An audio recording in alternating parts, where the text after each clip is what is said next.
Le temple a été détruit et le peuple d'Israël part en exil. Qu'est-ce qui s'ensuit? Rédaction de la Mishnah, rédaction de la Gemara. Et personne ne peut aller dire l'Inquisition c'est bien, la Shoah c'est bien, les pogroms c'est bien. Personne ne peut dire ça. Et Dieu me dit tu vas souffrir un peu dans le fini et tu vas gagner de l'infini. Alors tu me dis mais qui me donne l'infini gratuit? Mais ça vaut rien gratuit. La souffrance, elle donne. La prospère, tu te souviens, les coquelicots? Ah, ma soda, les coquelicots.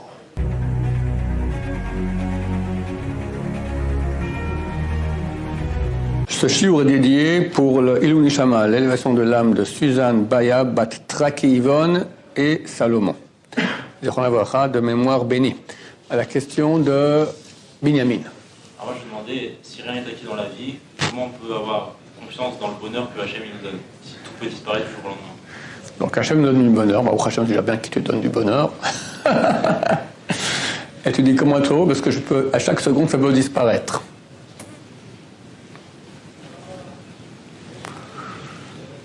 Ok, alors la réponse elle est simple à dire, mais elle est dure à vivre. Comme beaucoup de choses. D'accord? On dit tous les matins et tous les soirs, enfin 3 fois par jour, on dit dans Al-Mushaber, Ve'adat Hayom, tu sauras aujourd'hui, tu ramèneras ton corps qui est Hachem ou Elohim, que l'Éternel est le Tout-Puissant, dans le ciel, dans la terre, etc. Il y a 2 étapes là. Il y a la connaissance, Ve'adat Hayom, tu sauras. Après, tu amèneras cette connaissance à ton cœur, que ce soit vécu.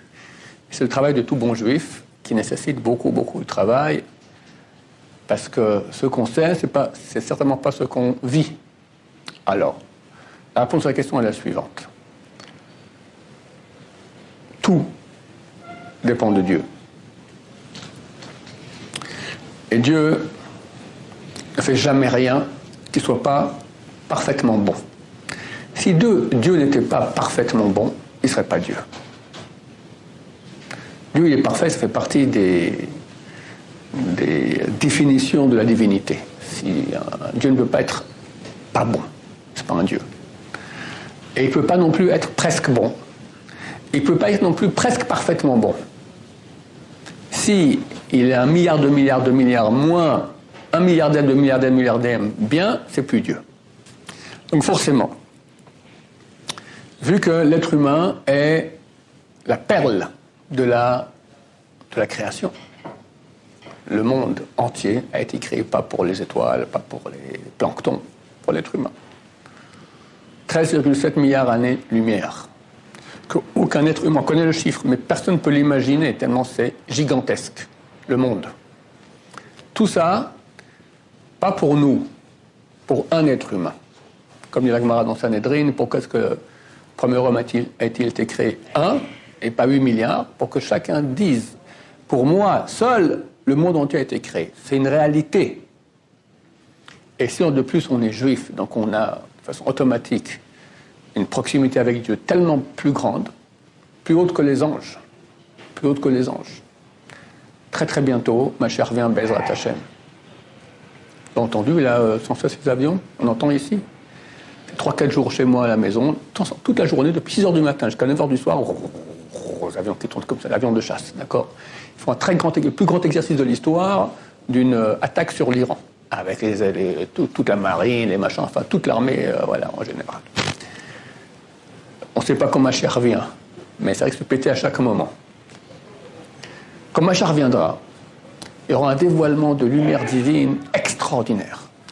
Et dans Parashat Balak, qu'on va lire dans quelques semaines, donc le prophète Bilham veut maudire le peuple d'Israël, et Dieu met à la place une bénédiction dans sa bouche. Et il dit Ka'et Yamer Yaakov l'Israël ma pa'al el.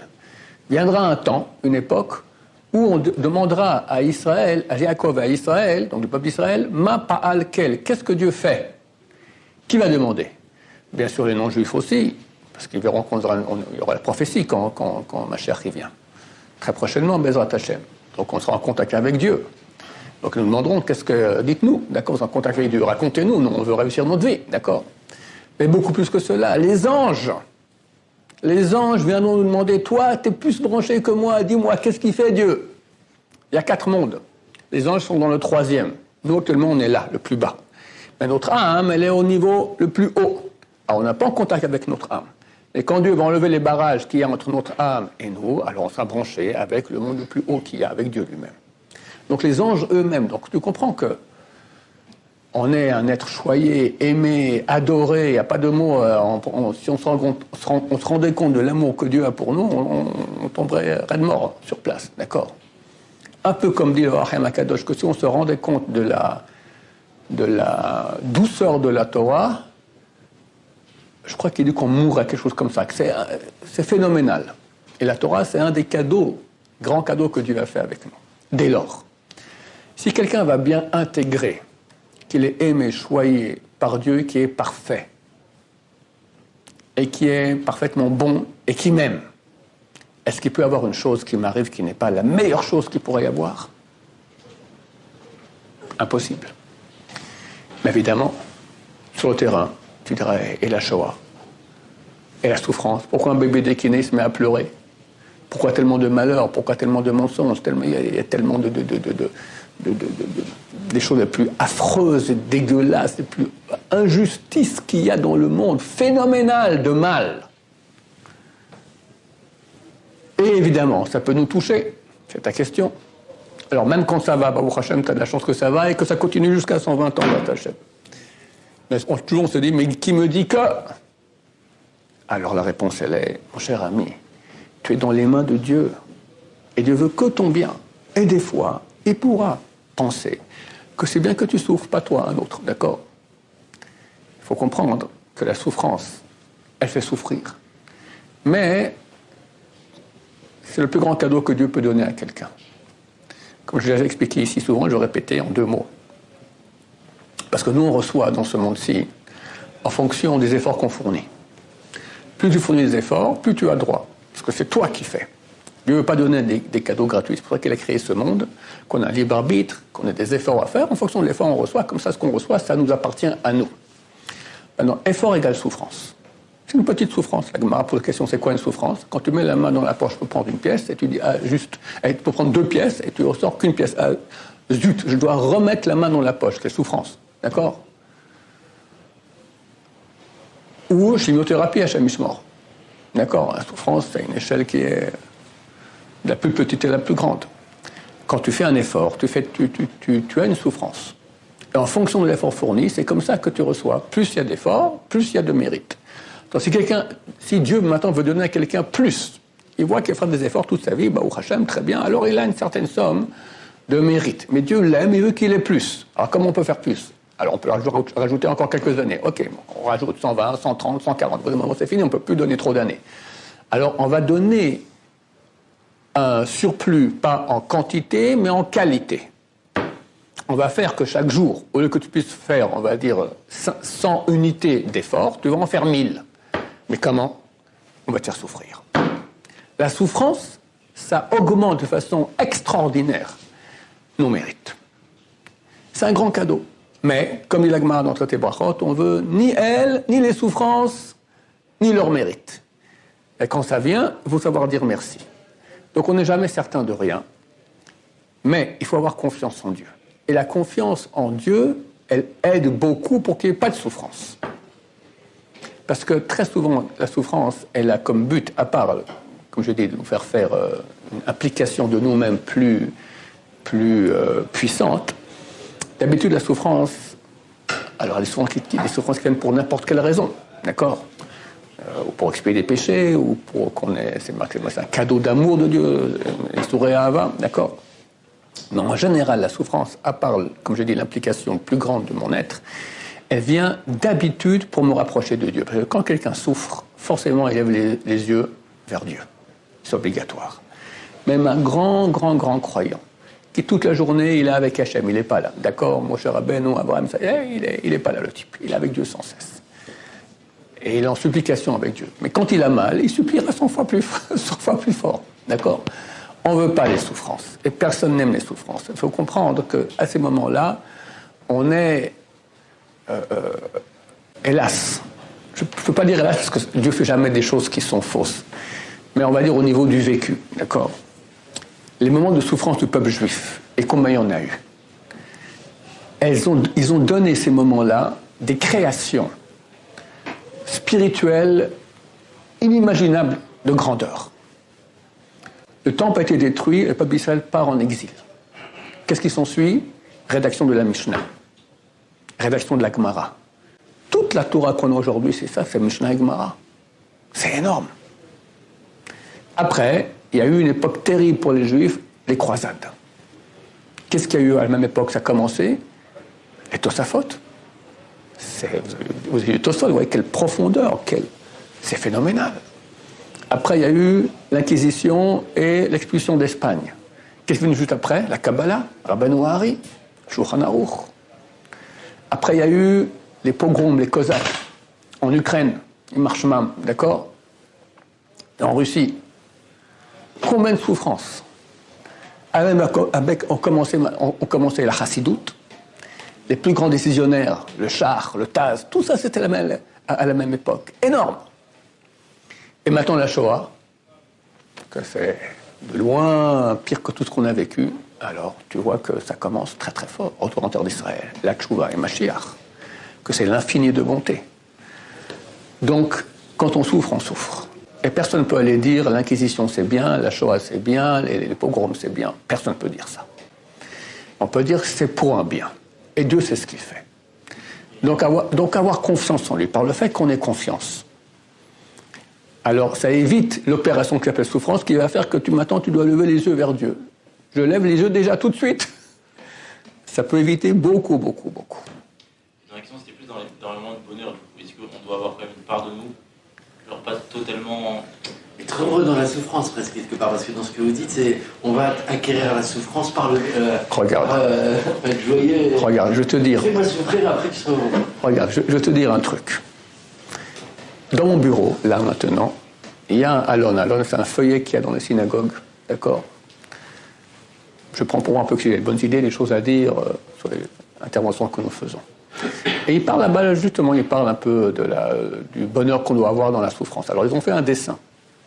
Alors, on voit un type, il y a une usine là-bas qui est en train de prendre feu. Enfin, prendre feu, elle est complètement en train de... Puis on voit les pompiers en train de... comme ça. Ça, c'est le background. Et puis, on voit trois personnes, un père avec deux enfants, en train de chanter dans la joie. Le type, il a maintenant toute sa fortune qui est en train de partir en flammes, et on lui donne l'exemple, ah, tu dois chanter de joie. Bon. Comme je dis, c'est idéal. On n'est pas à un millième du niveau.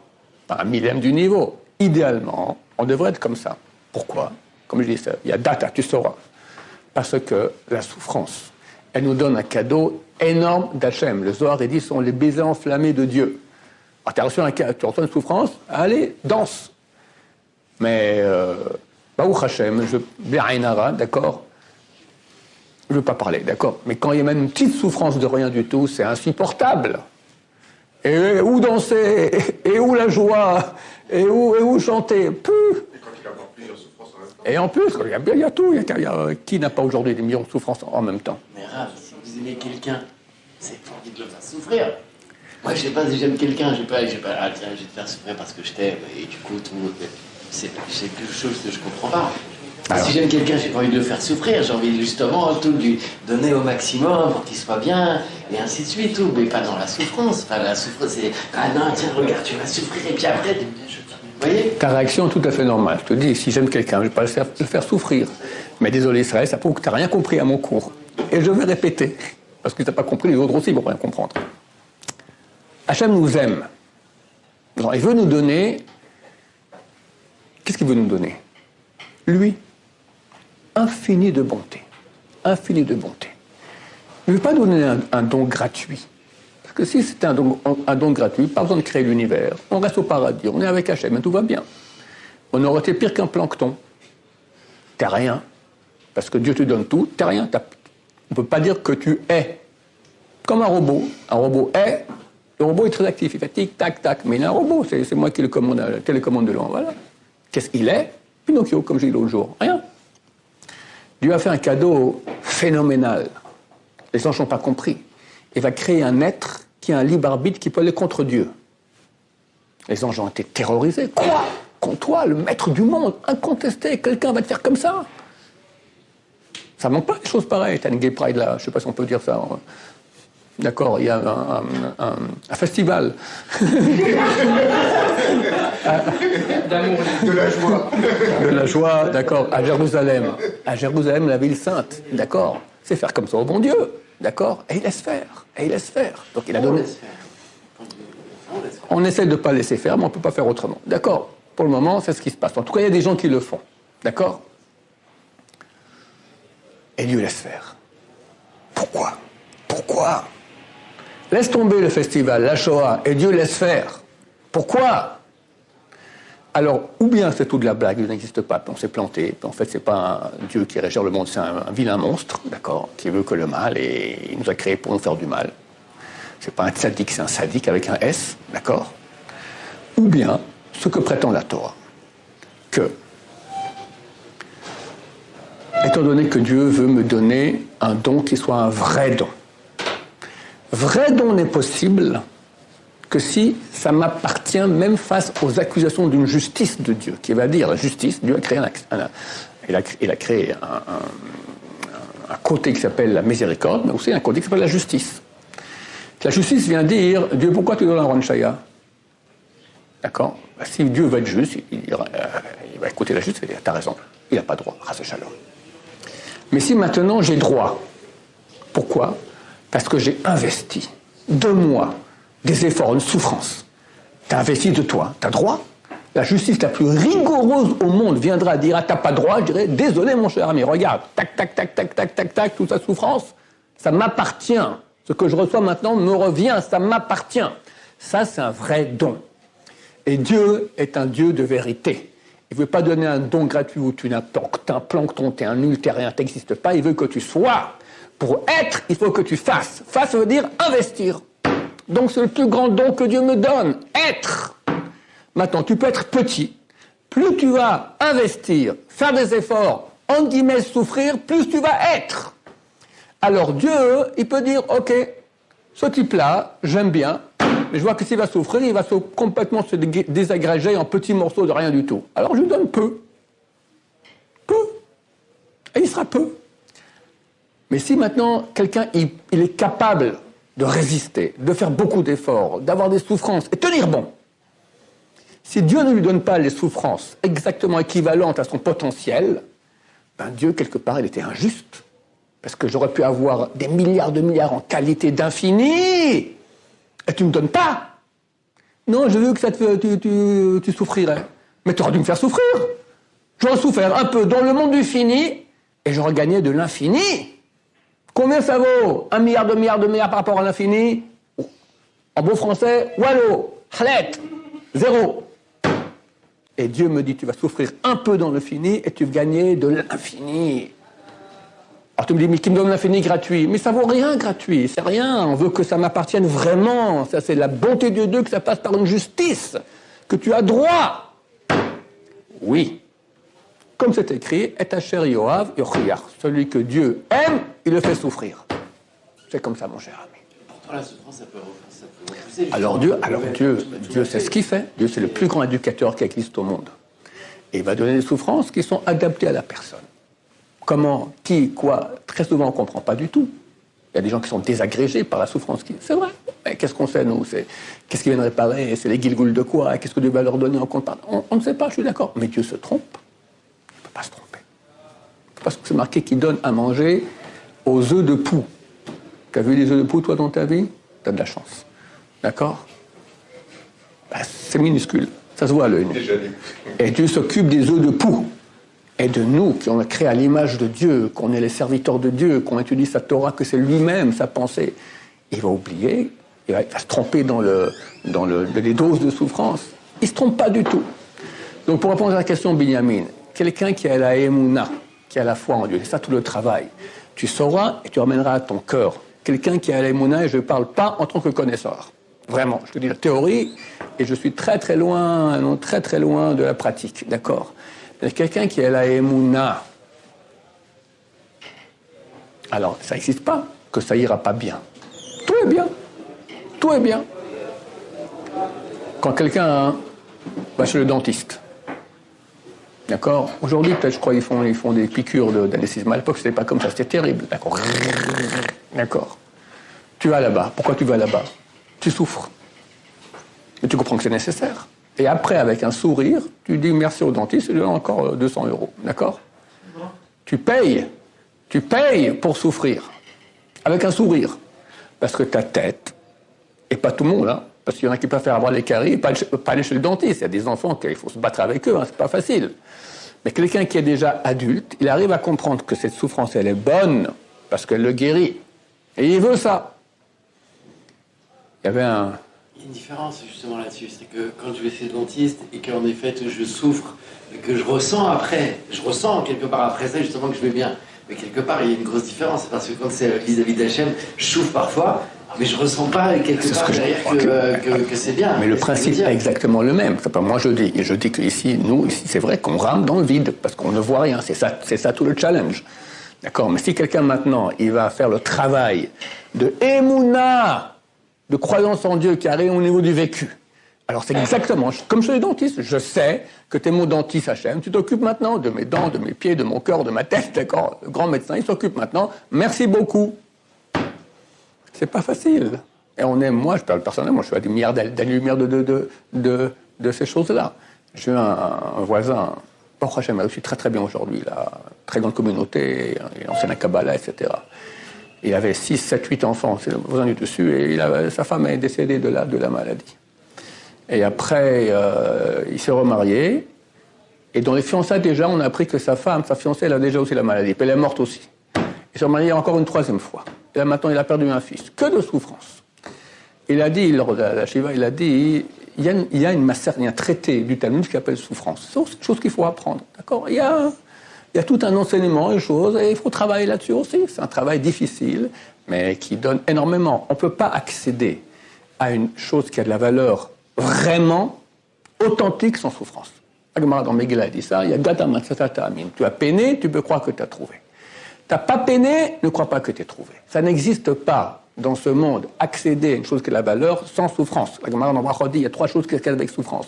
Or la Maba, la Torah, Eretz Israël, des choses de valeur infinie. C'est impossible que tu reçoives ça sans participation active de l'être, c'est-à-dire souffrance. C'est des cadeaux. Ok, d'accord, j'entends, très bien. Mais tout ça en plus dans la joie. Si tu reçois un cadeau, quelqu'un reçoit un... Je souffre, mais moi c'est pour le... Mais il faut que tu sois en plus dans la joie. Attends, je vais te donner un exemple. C'est difficile, hein? Je vais te donner un exemple. Tu me rappelles un exemple que je donnais pendant des années, qui est très connu, et que ça fait des années que je n'ai pas dit sur Internet, qui est très très beau. Et les anciens internautes s'en souviendront. On est maintenant le 1er juin, 31 mai 1er juin. C'est la plus belle époque de l'année. C'est pas encore trop chaud. C'est la fin du printemps. Tout fleurit, tout est vert. Mes'od, Prosper et Mes'oda décident, sont fiancés, d'aller faire un petit tour en Provence, dans le petit village de la Provence. Et ils sont dans un petit village pittoresque. Et tout à coup, Mes'oda dit « Oh Prosper, regarde là-bas comme c'est beau !»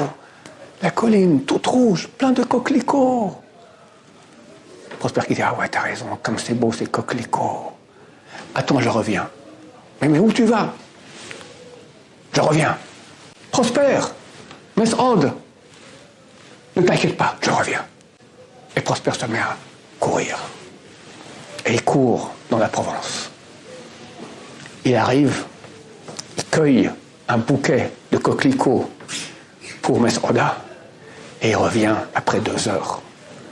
Mes'oda, des coquelicots pour toi. Maintenant, son costume Hugo Boss déchiré. Il transpire. Il n'en peut plus. Il a été griffé par toutes les ronces qu'il y a dans la Provence. D'accord. On est 50 ans plus tard. Ils se sont mariés, ils ont beaucoup d'enfants, ils ont marié les enfants, tout va très bien. Et un soir d'hiver, ils sont face au feu dans la cheminée, sur le rocking chair. Et Prosper lit le journal. Mes'oda coud un petit pull. Et tout qu'elle dit, Mes'oda, Prosper, tu te souviens, les coquelicots? Ah, Mes'oda, les coquelicots. C'était un des plus bels épisodes de leur vie. Il a été par amour cueillir des coquelicots pour Mesroda. Il était pour souffrance. Attends, et quelle souffrance! Pendant 2 heures, il court, il était gros.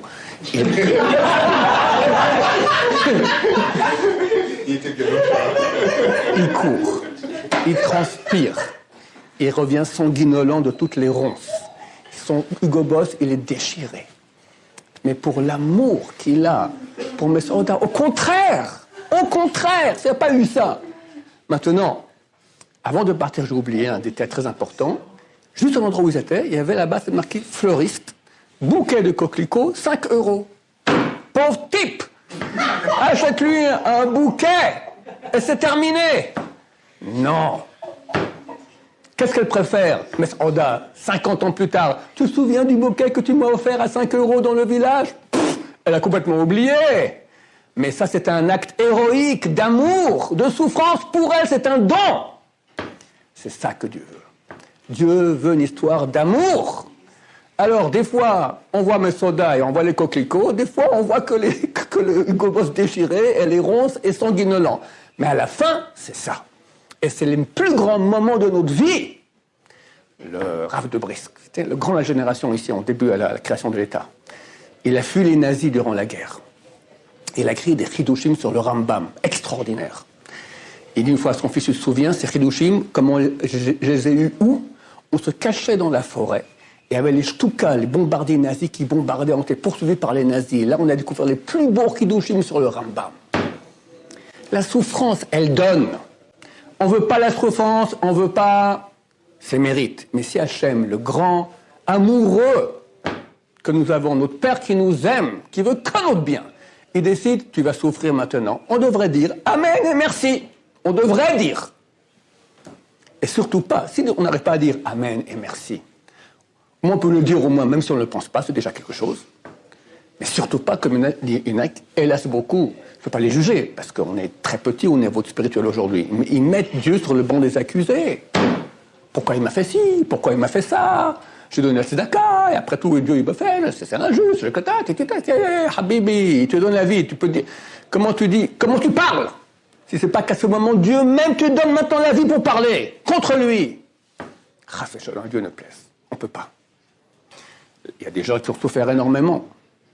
Razonich disait que les gens qui ont vécu la Shoah, on pouvait à tous leur demander une bracha, une bénédiction. Ils ont tellement souffert, c'est des grands tzadikim. Et combien d'entre eux ont quitté la Torah à cause de la Shoah? C'est énormément les tzadikim par toute la souffrance qu'ils ont eue. Donc on ne peut pas juger qui, quoi, comment. Mais nous, notre travail à nous, avoir confiance en Dieu total. Maintenant, je veux dire un petit tuyau comme ça, entre toi et moi. T'as pas à t'inquiéter, parce que, Baruch Hashem, nous vivons une époque qui est extraordinaire, où très bientôt, je ne sais pas quand, mais très bientôt, c'est fini, plus de mal du tout. Et au contraire, tout ce maintenant et on voit que tout le monde morfle, là, c'est le monde entier, les souffrances. Cette souffrance, c'est la dernière ligne droite que Dieu vous donne encore un peu, hop, pour que tu aies encore plus, Bezrat Hashem, très bientôt, avec la venue du Mashiach. Baruch Adonai, l'Olam, Amen, Amen.